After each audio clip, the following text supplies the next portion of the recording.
Number 35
संत Anthony के जीवन में एक विशेष अंग बन गया था।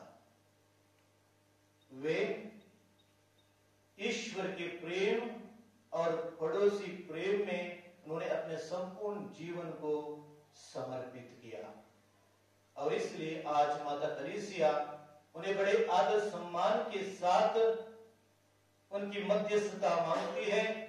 और हम सबका सौभाग्य है कि हम आज संत अंतोनी का जब पर्व मनाते हैं, हम ईश्वर से कृपा मांगे ताकि हम प्रत्येक व्यक्ति ईश्वर के प्रेम और पड़ोसी प्रेम में दृढ़ बने रहें। हम प्रत्येक व्यक्ति यही करने के लिए बुलाए गए हैं। प्रिय भाइयों बहनों, इस पवित्र युग में भाग लेने से पहले हम अपने व्यक्तिगत जीवन पर मनन चिंतन करके देखें। क्या मैं ईश्वर से प्यार करता हूं? क्या मैं अपने भाई बहनों से, पड़ोसियों से प्यार करता हूं, जिसे संत अंतोनी ने अपने संपूर्ण जीवन में ईश्वर से प्रेम और पड़ोसी अपने भाई बहनों से प्रेम किया था। प्रभु हमें इसलिए बुलाते हैं ताकि हम प्रभु के समान बन जाएं, प्रभु के समान दयालु, प्रेममय और करुणा से पूर्ण व्यक्ति बन जाएं। आइए हम अपने आप को समर्पित करें। अपने जीवन पर मनन चिंतन करते हुए उन सारे क्षणों के लिए हम पश्चाताप करें जब हमने ईश्वर से प्रेम नहीं किया, जब हमने ईश्वर की आज्ञाओं को उल्लंघन किया, जब हमने मन वचन कार्यों के द्वारा अपने भाई बहनों को दुख दिया, अपने भाई बहनों से हमने प्रेम नहीं किया। प्रभु हमारे पापों को, गुनाहों को मिटा दे ताकि हम इस पवित्र युग करिश्ते में योग्य रीति से भाग ले सके।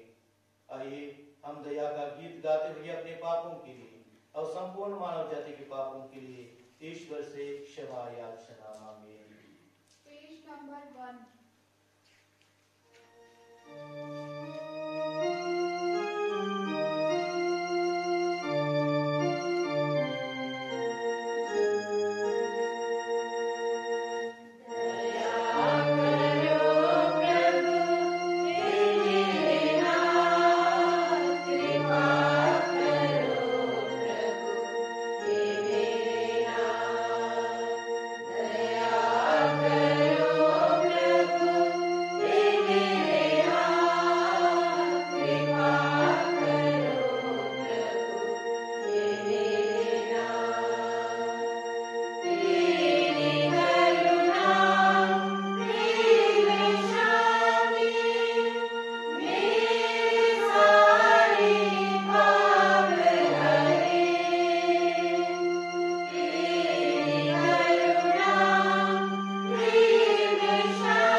Oh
शक्तिमान सदा जीवंत ईश्वर, पादुआ के संत अंतोनी तेरी प्रजा के बीच विख्यात उपदेशक और कलीसिया की आवश्यकताओं में सहायक सिद्ध हुए। क्रिस्ती आचरण करते हुए हम भी इनकी प्रार्थना द्वारा सभी विपत्तियों में तेरी सहायता का अनुभव करें। ऐसी कृपा कर हमारे प्रभु तेरे पुत्र यीशु क्रिस्त के द्वारा, जो तेरे तथा पवित्र आत्मा के संग एक ईश्वर होकर युगानुयुग जीते और राज्य करते हैं।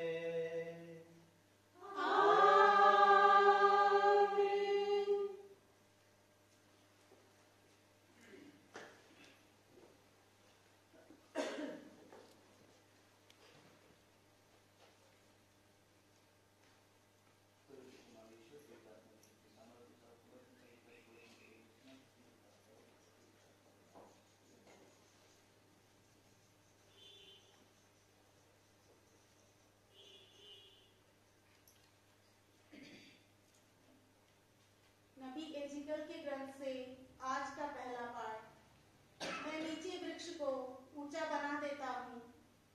प्रभु यह कहता है, मैं देवदार की फुनगी से, उसकी ऊंची ऊंची शाखाओं से एक टहनी काटूंगा। उसे मैं स्वयं एक ऊंचे पहाड़ पर लगाऊंगा। उसे मैं इज़राइल के पहाड़ पर लगाऊंगा। उसमें डालियां निकल आएंगी, वह फल उत्पन्न करेगा और एक शानदार देवदार बन जाएगा। नाना प्रकार के वृक्ष उसके नीचे आ जाएंगे। वे उसकी टहनियों की छाया में बसेरा करेंगे और मैदान के सभी पेड़ जान लेंगे कि मैं प्रभु ऊंचे वृक्ष को नीचा बना देता हूँ और नीचे वृक्ष को ऊंचा। मैं हर हरे वृक्ष को सूखा बना देता हूँ और सूखे वृक्ष को हरा। मैं प्रभु जो कह चुका हूँ उसे पूरा कर देता हूँ। यह प्रभु की वाणी है। ईश्वर को धन्यवाद। Page 139.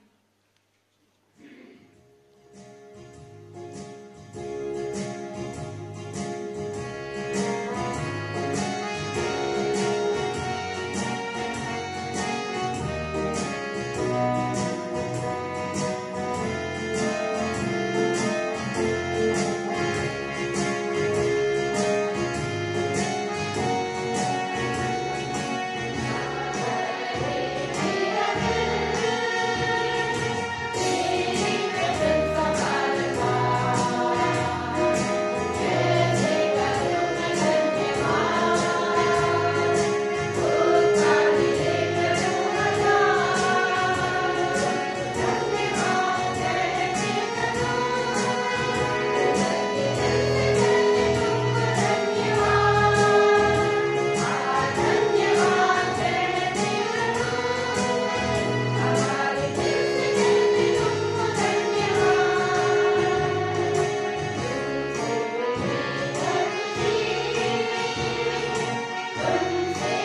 दूसरा पाठ।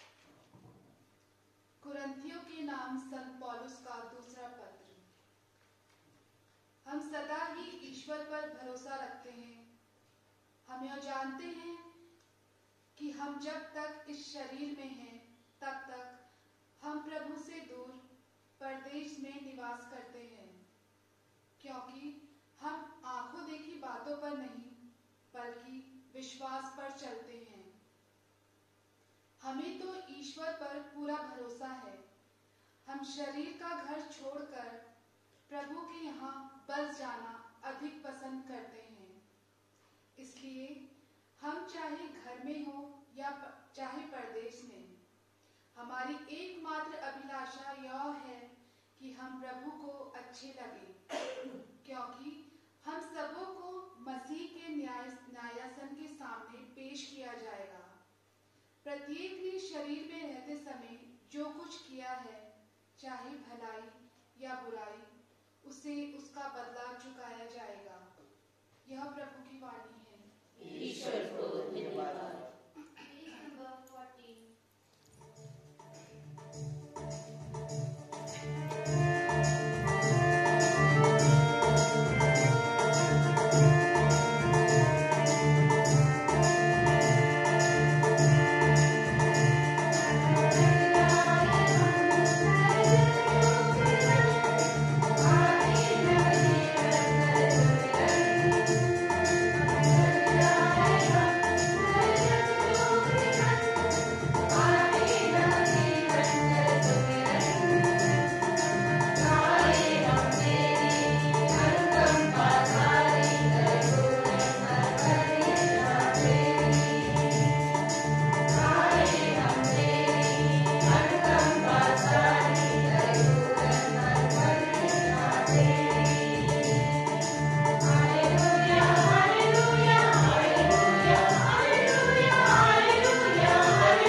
ईश्वर का राज्य उस मनुष्य के सदृश है जो भूमि में बीज बोता है।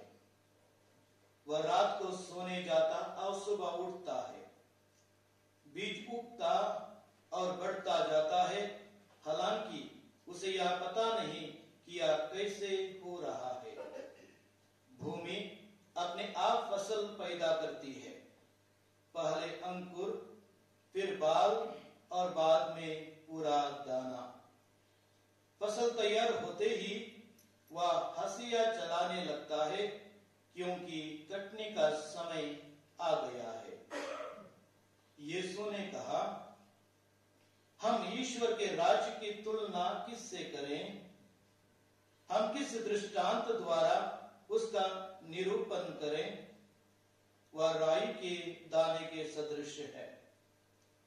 मिट्टी में बोए जाते समय वह दुनिया भर का सबसे छोटा दाना है, परंतु बाद में बढ़ते बढ़ते वह सब पौधों में से बड़ा हो जाता है और उसमें इतनी बड़ी बड़ी डालियां निकल आती है कि आकाश के पंछी उसकी छाया में बसेरा कर सकते हैं। वह इस प्रकार बहुत से दृष्टांतों द्वारा लोगों को उनकी समझ के अनुसार सुसमाचार सुनाते थे।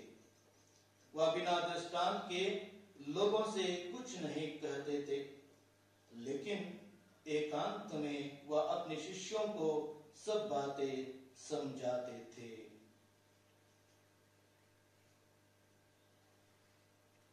प्रभु का सुसमाचार।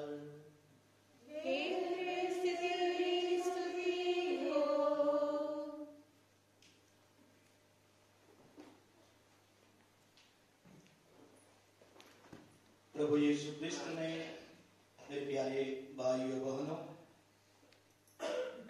पवित्र वचन में हम पढ़ते हैं, मां के गर्भ में रचने से पहले ही मैंने तुमको चुना है। यह वचन संत आंतोनी के जीवन में साकार होता है। संत आंतोनी का जन्म 15 अगस्त 1195 में पोर्चुगल के लिस्बन शहर में होता है। उसका परिवार, उसके माता पिता बहुत ही एक अमीर व्यक्ति थे, यानी उनका जन्म एक अमीर परिवार में होता है। लेकिन संत आंतोनी ने अपने बालावस्था में ही, अपने बचपन में ही प्रभु के प्रति विश्वस्त बनते हुए प्रभु के वचन के अनुसार उन्होंने अपने जीवन को जिया और ईश्वर की बुलाहट को स्वीकार करते हुए वे पुरोहिताभिषेक ग्रहण करते हैं। पुरोहित के रूप में वे अनेक शहरों में, गांवों में, गलियों में, बस्तियों में प्रभु के जीवित वचन को सुनाते हैं। और इस प्रकार संत आंतोनी सबके लिए, सब लोगों के लिए एक प्रिय व्यक्ति थे। लोग उन्हें प्यार से फादर आंतोनी कहकर बुलाते थे। उसके उपदेश को सुनने के लिए, प्रभु के वचन को सुनने के लिए भीड़ उमड़ पड़ती थी और संत आंतोनी बड़ी इच्छा के साथ उन्हें ईश वचन को सुनाते थे। और हम सब जानते हैं कि संत आंतोनी को चमत्कारों का संपादक कहते हैं, क्योंकि संत आंतोनी के मध्यस्थता द्वारा अनेक लोगों को अनेक प्रकार की कृपा एवं आशीष प्राप्त हुई है। संत आंतोनी के जीवन में उन्होंने अनेक महान चमत्कार किए हैं। और इस प्रकार 13 जून 1231 में उनका देहांत हो जाता है। सिर्फ 35 साल का सुंदर जीवन वे जीते हैं। इस 35 साल में उन्होंने महान महान कार्य किए, अनेक लोगों को प्रभु के पास ले आए, अनेक लोगों को उन्होंने प्रभु के संदेश को सुनाया और वे सब प्रभु यीशु के नाम में मुक्ति पाते हैं। और उनका दफन मदर ऑफ गॉड यानी मां मरियम के समर्पित एक छोटे से गिरजाघर में उनका कब्र वहां पर रखा जाता है। और कैथोलिक कलीसिया के इतिहास में अनेक संत हैं, लेकिन संत आंतोनी एक ऐसे संत हैं जिनको उनके मृत्यु के 11 महीने के बाद संत घोषित किया गया था। 30 मई 1232 में संत पापा ग्रेगरी के द्वारा उन्हें संत घोषित करते हैं। और जैसे मैंने कहा 11 महीने के बाद, यानी उनके मृत्यु के 11 महीने के बाद ऐसा कोई संत नहीं है जिसको संत घोषित किया गया है। लेकिन संत आंतोनी एक ऐसे संत हैं जिनको सिर्फ 11 महीने के बाद, उनकी मृत्यु के पश्चात उन्हें संत घोषित करते हैं। जब संत आंतोनी की मृत्यु हुई, देहांत हुआ, बहुत सारे लोग उनके अंतिम संस्कार में भाग लेने के लिए आते हैं। दूर दराज से लोग उस संत आंतोनी का अंतिम दर्शन करने के लिए आते हैं और उनका दफन विधि हो जाती है। लेकिन एक महिला जिनका नाम है कुनीजा, जो बहुत सालों से बीमार थी, यानी उनके कंधों पर ट्यूमर था, बहुत बड़ा ट्यूमर होता और वो चल नहीं पाती थी। वो भी चाहती थी कि मैं इस अंतिम विदाई संस्कार में भाग लूं, लेकिन जब वो स्ट्रक्चर का सहारा लेकर वहां पहुंचती है, कुछ दिन के बाद जहां पर संत आंतोनी को दफनाया गया था उस कब्र में पहुंच जाती है। और वो साष्टांग प्रणाम करती है, संत अंतोनी से प्रार्थना करती है। और जब वो उस कब्र से बाहर जाती है तो उनको पता चलता है जो बहुत सालों से जो उनके कंधों पर जो ट्यूमर था वो गया है, वो वहां पर दिखाई नहीं देता है। और जो चल नहीं पाती थी वो चलने लगती है। और ये पहला चमत्कार है संत अंतोनी की मृत्यु के बाद। और ये एक चमत्कार है और इससे बहुत सारे चमत्कार हैं जिनको लेकर संत पापा ग्रेगोरी ने संत एंथोनी को संत घोषित किया। ये हमारे प्यारे भाइयों बहनों, जरूर हमने अपने व्यक्तिगत जीवन में अनुभव किया होगा कि हमने जब संत एंथोनी की मध्यस्थता मांगी तो हमारी प्रार्थना सुनी गई है। पवित्र वचन में हम पढ़ते हैं, स्तोत्र ग्रंथ में हम पढ़ते हैं, हमारा ईश्वर प्रार्थनाओं को सुनने वाला ईश्वर है। किसी की प्रार्थना अनसुनी नहीं हो जाती है, बल्कि जो विश्वास के साथ प्रभु का सहारा लेता है, जो घुटने के बल ईश्वर से प्रार्थना करता है, उनकी प्रार्थना, विश्वास की प्रार्थना हमेशा सुनी जाती है। इस आयत नबी के ग्रंथ में हम पढ़ते हैं, प्रभु का वचन कहता है, तुम मेरी दृष्टि में मूल्यवान हो, महत्व रखते हो, मैं तुमसे प्यार करता हूं। संत एंथोनी ने ईश्वर से प्रेम किया, अपने भाई बहनों से प्रेम किया, और इसलिए संत एंथोनी उस ईश्वर की दृष्टि में एक महान व्यक्ति बन गए, एक संत की पदवी उन्हें मिली। और हम प्रत्येक व्यक्ति संत बनने के लिए बुलाए गए हैं। हमारे जीवन की परिस्थिति, हमारे जीवन में अनेक प्रकार के उतार चढ़ाव आते हैं, लेकिन प्रभु ईश्वर हमारे हृदय को देखते हैं और उस प्रभु की दृष्टि में प्रत्येक व्यक्ति मूल्यवान है, महत्वपूर्ण है, और वह प्रभु यीशु हम हर एक से प्यार करते हैं। यह हमें अनुभव करने की आवश्यकता है।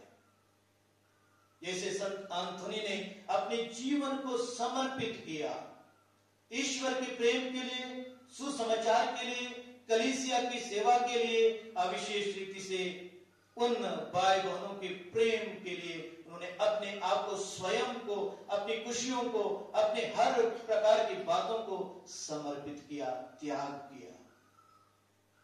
हम हर एक व्यक्ति अपने जीवन में संत एंथोनी से यही सीखें, हम भी अपने विश्वास में दृढ़ बने रहें।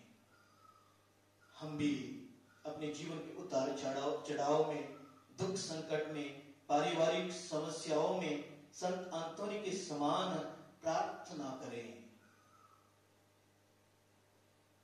और हम ईश्वर के प्रेम में बढ़ते जाएं और अपने भाई बहनों से हम प्यार कर सकें। और जब आज हम संत एंथोनी का पर्व मनाते हैं, मैं आप सबके लिए प्रार्थना करता हूं, प्रभु संत एंथोनी की मध्यस्थता द्वारा आपके जीवन पर, आपके परिवारों पर आशीष लेकर आए। हम प्रत्येक व्यक्ति अपने विश्वास में दृढ़ बने रहें और ईश्वर की सेवा और मानव जाति की सेवा में हम तत्पर रहें और अपने आप को हम समर्पित कर सके। आइए हम कुछ क्षण के लिए शांत हो जाएं।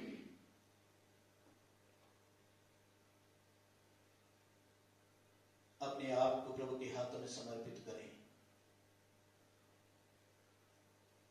प्रभु हम हर एक पर दया करें, हमारे परिवारों पर दया करें और संत एंथोनी हमारे लिए मध्यस्थ करें, हमारे लिए प्रार्थना करें।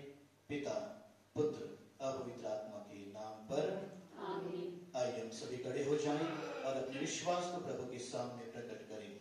हम स्वर्ग और पृथ्वी के सृष्टिकर्ता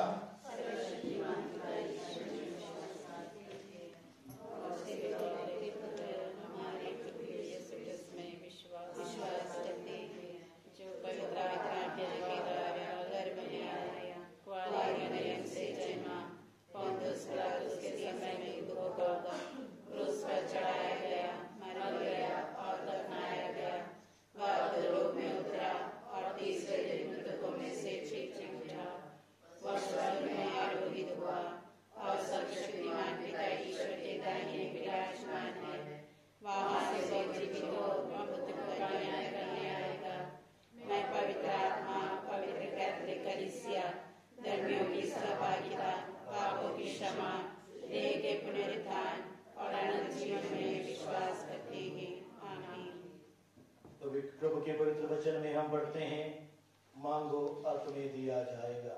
आइए इसी विश्वास में अपनी जरूरतों को, अपनी प्रार्थनाओं को प्रभु के चरणों तले समर्पित करें और कहें, हे पिता हमारी प्रार्थना सुन।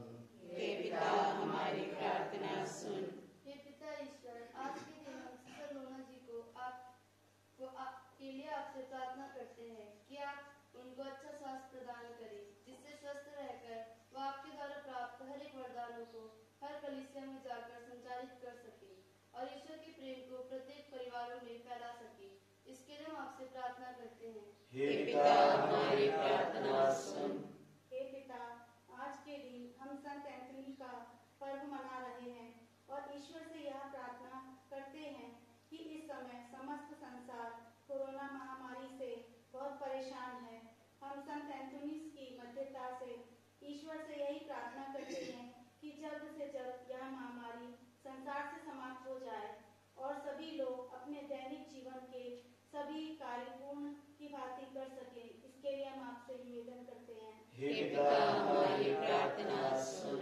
हे ईश्वर, इस कलीसिया के सभी क्रिस्त परिवारों के लिए भी आपसे आशीष एवं कृपा का वरदान मांगते हैं।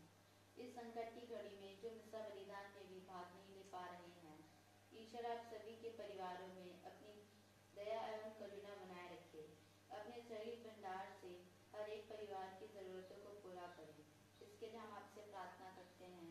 हे पिता हमारी प्रार्थना सुन। ऊंचाइयों से भी ऊंचाई पर विराजमान हे पिता परमेश्वर, सभी मिशनरी लोगों को आज तेरे मजबूत और सुरक्षित हाथों में सौंपती हूँ। ये वे लोग हैं जिन लोगों को तेरी बुलाहट मिली है। तेरी सेवा के लिए ये लोग अपना घर, अपना शहर, अपना जिला और अपना राज्य सब कुछ छोड़कर नई नई अनजान जगहों पर अनजान लोगों के बीच में जाकर अपना मिशन कार्य पूरा करते हैं और अपनी योजनाओं को अंजाम देते हैं। दया से भी ज्यादा दयावान परमेश्वर पिता, तू इन लोगों को अपनी स्वर्गीय मदद प्रदान करना और उनकी जिंदगी को सुरक्षा की वो मजबूत ढाल प्रदान करना कि कोई भी असामाजिक तत्व इनकी जिंदगियों में घुसकर इनके कार्यों में बाधा ना पहुंचा सके और इनके विरोधी इनके आत्मिक जीवन की शांति भंग ना कर सके। तेरे पवित्र आत्मा की बहुतायत और तेरे अनुग्रह का समुद्र हमेशा इनकी आत्मा को ऊंचाइयों की ओर अग्रसर करता रहे। इसके लिए हम प्रार्थना करते हैं। हे पिता हमारी प्रार्थना सुन।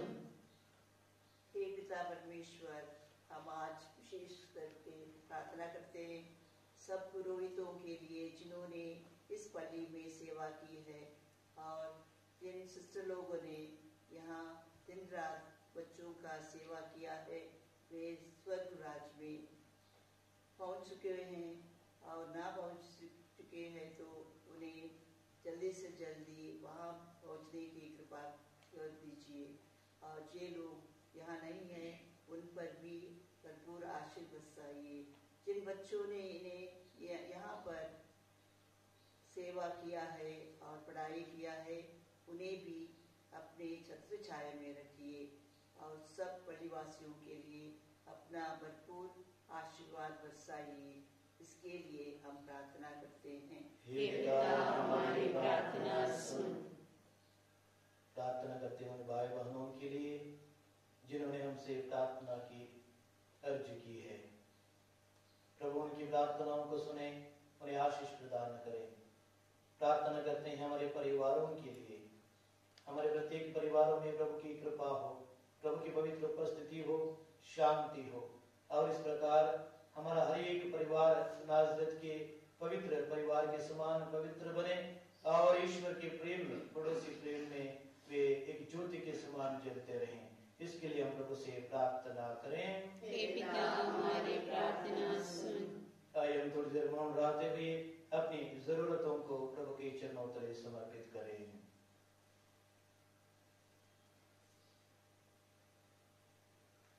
हे सर्वशक्तिमान दयालु ईश्वर, प्रार्थनाओं को सुनने वाला ईश्वर, हम हर एक व्यक्ति पर दया कीजिए।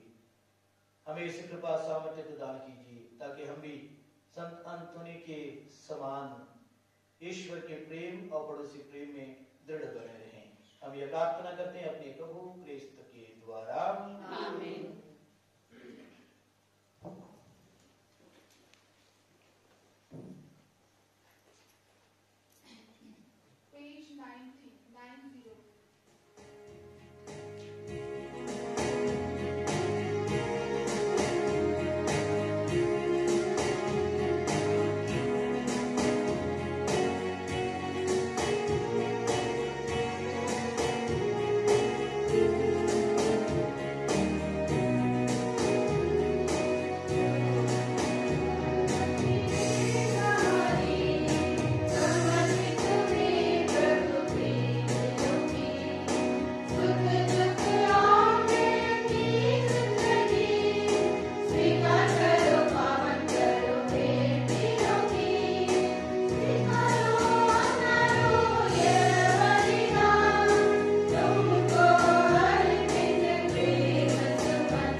पिता परमेश्वर मेरा और आप लोगों का यह बलिदान ग्रहण करें।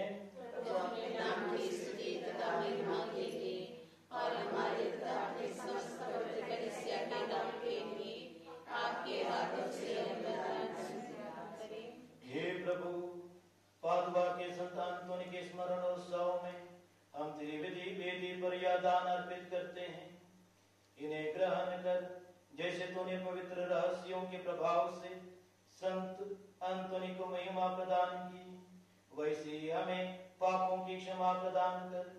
हम यह प्रार्थना करते हैं हमारे प्रभु क्रिस्त के द्वारा।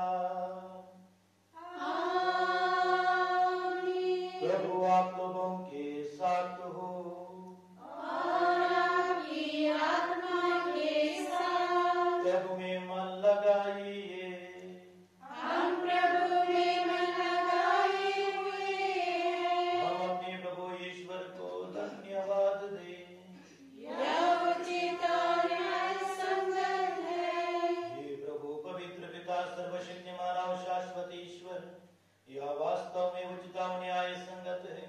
हमारा कर्तव्य तथा कल्याण है कि हम सदा सर्वत्र अपने प्रभु क्रिस्त के द्वारा तुझे धन्यवाद दें। अपने संतों के अद्भुत साक्ष्य द्वारा तो अपनी कलीसिया को नित्य नई प्रेरणा और शक्ति प्रदान करता और हमें अपने प्रेम का सुनिश्चित प्रमाण देता है। हम अपनी मुक्ति का कार्य पूरा करने में इन संतों के महान आदर्श से प्रोत्साहित पाते रहते और इनकी प्रेम पूर्ण मध्यस्थता द्वारा तेरे प्रिय बनते जाते हैं। इसलिए हे प्रभु, समस्त स्वर्गदूतों और संतों के साथ हम भी तुझे धन्यवाद देते हुए एक स्वर से गाते हैं। Page 23, 2-3.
हे प्रभु, तू वास्तव में पवित्र है, सारी पवित्रता का स्रोत है। हम तुझसे प्रार्थना करते हैं, तू इन उपहारों को अपने आत्मा के संस्पर्श से पवित्र कि हमारे प्रभु यीशु क्रिस्त के शरीर तथा रक्त बन जाए। जब वे स्वेच्छा से मृत्यु के लिए सौंपे गए, उन्होंने रोटी ली, तुझे धन्यवाद दिया और रोटी तोड़कर उसे अपने शिष्यों को देते हुए कहा, तुम सब इसे लो और इसमें से खाओ, क्योंकि यह मेरा शरीर है जो तुम्हारे लिए बलि चढ़ाया जाएगा।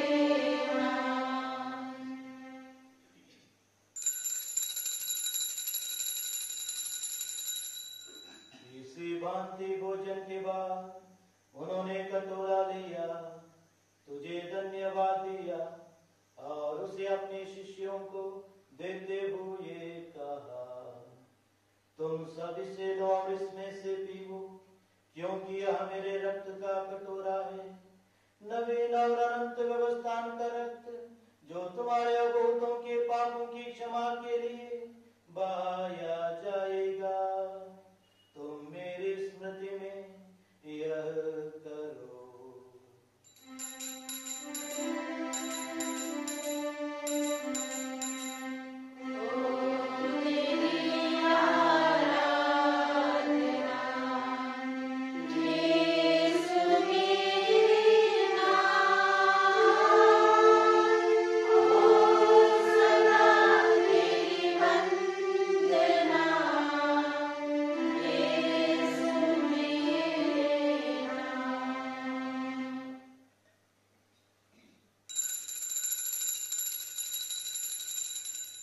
विश्वास का रहस्य।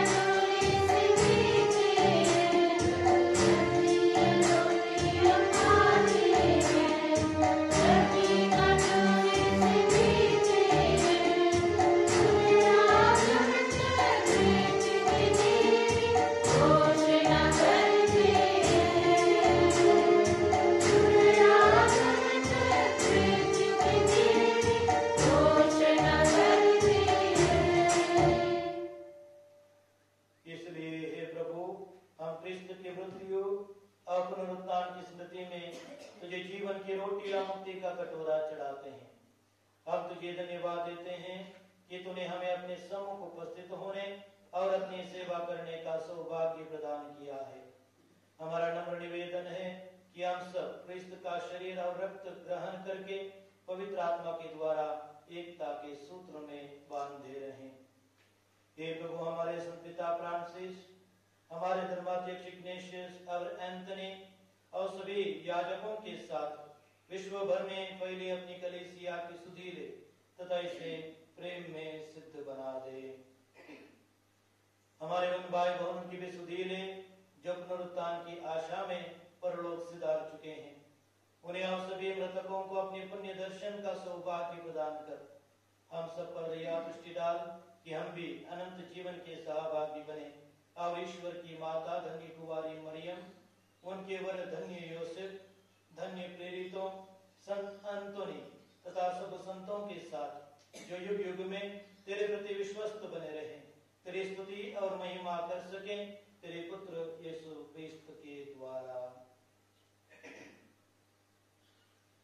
इन्हीं प्रभु क्रिस्त के द्वारा, इन्हीं के साथ और इन्हीं में हे सर्वशक्तिमान पिता ईश्वर पवित्र आत्मा के साथ सारा गौरव तथा सम्मान युगान युग तेरा ही है।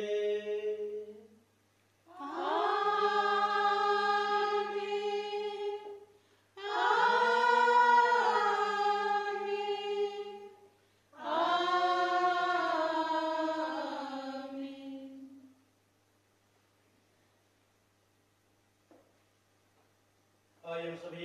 मिलकर उसी प्रार्थना को कहें जिसे प्रभु ने हमें सिखाया है। हे हमारे पिता जो स्वर्ग में है, तेरा नाम पवित्र किया जाए, तेरा राज्य आवे, तेरी इच्छा जैसे स्वर्ग में है वैसे पृथ्वी पर भी पूरी हो।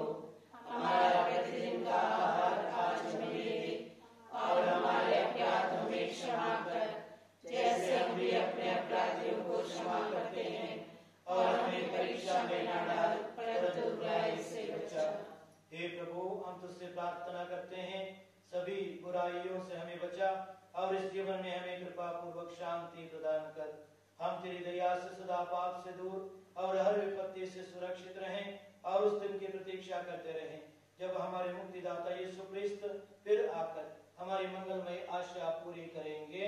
क्योंकि तेरा राज्य, तेरा सामर्थ्य और तेरी महिमा अनंत काल तक बनी रहती है। हे प्रभु यीशु क्रिस्त ने अपने प्रेरितों से कहा है, मैं तुम्हारे लिए शांति छोड़ जाता हूँ, अपनी शांति तुम्हें प्रदान करता हूँ।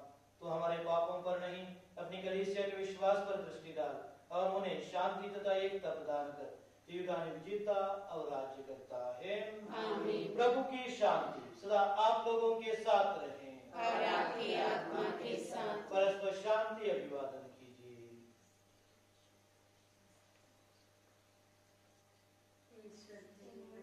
संसार के पाप लेता है, हम पे दया कर। हे ईश्वर के मेमने, जो संसार के पाप लेता है, हम पे दया कर।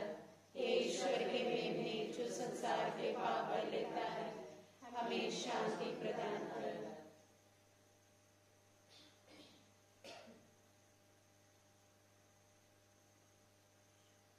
देखिए ईश्वर का मेमना, इन्हें देखिए जो संसार के पाप हर लेता है। धन्य हम सब जो मेमने की भोज में बुलाए गए हैं। हे प्रभु, मैं स्वीकृति की आए कि देश दिखाई दीजिए और मेरी आत्मा चंगी हो जाएगी। क्रिस्त का शरीर तथा रक्त हमारे लिए अनंत जीवन के लिए सुरक्षित रहे।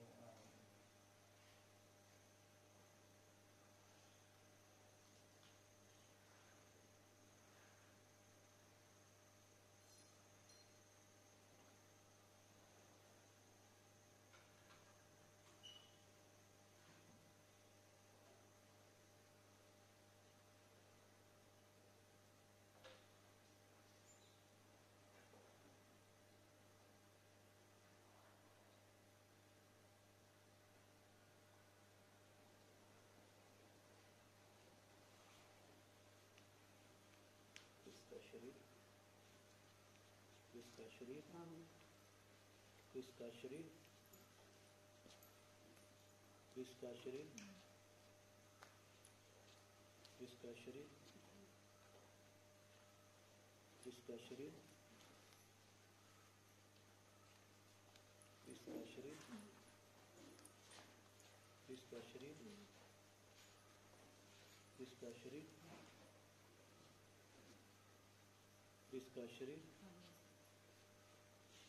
इसका शरीर, इसका शरीर, इसका शरीर, इसका शरीर, इसका शरीर, पेज नंबर 110, 110।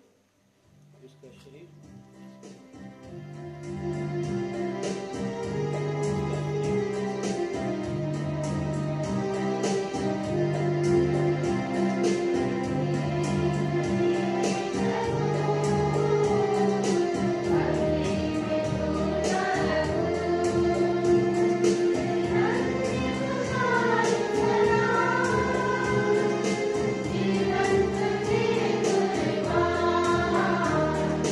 Thank you.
के पर्वोत्सव में हमने स्वर्गीय भोजन ग्रहण किया है, या हमें दिव्य सामर्थ्य प्रदान कर सुदृढ़ बनाए। हम अपना विश्वास में दृढ़ बने रहें और तेरे भक्तों के और संतों के आशीष पाकर अपने जीवन में पड़ोसी प्रेम और ईश्वर के प्रेम में आगे बढ़ते जाएं। ऐसी कृपा कर हमारे प्रभु क्रिस्त के द्वारा।